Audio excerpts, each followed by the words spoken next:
Hello viewers, in this lecture I am going to discuss about an important topic that is hormones of pregnancy. So myself Kankana Medhi, lecturer in Department of Zoology, Nagaon College, Nagaon, Assam, India. So let's start. Pregnancy is the period in which a fetus or embryo develops inside the uterus of a woman. It usually lasts about 9 months as measured from the last menstrual period to delivery. The whole period of pregnancy is divided into three segments called first trimester, second trimester and third trimester. Many physical and physiological changes occur during pregnancy. A good appetite is observed at the beginning, as for example, sexual desire ceases and the uterus expands up to 15 times in its normal size. Okay, now I am coming to the hormones involved in pregnancy. The pregnancy hormones are HCG, that is the human chorionic gonadotropin, next progesterone, estrogen, and human placental lactogen. Alright.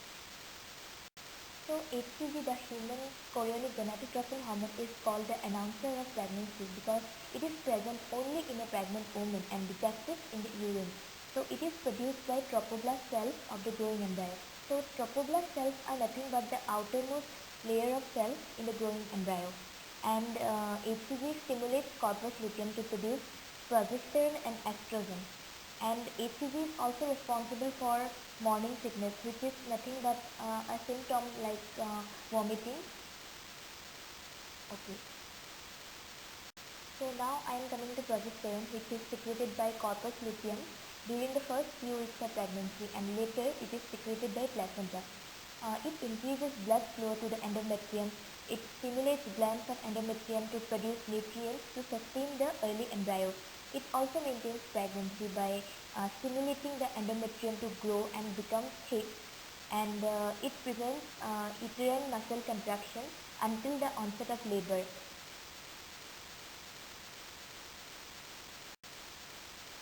So estrogen is released by corpus luteum. It maintains, controls and stimulates the production of other pregnancy hormones. It's needed for correct development of vital organs like lungs, liver, kidney. It stimulates the proper functioning of placenta. It also promotes the growth of mammary tissues and prepares the mother for lactation. And there is another hormone called human placental lactogen, which is also called human chorionic somatomamotropin. It is secreted by placenta. It nourishes the fetus and also stimulates milk glands in the mother for breastfeeding. So that's all about the hormones involved in pregnancy, and these are the references I have used to prepare this presentation. And thank you so much for listening to my lecture, and for further query you can contact with my email ID. And learning is the best or purest thing of this universe, so keep learning. Thank you.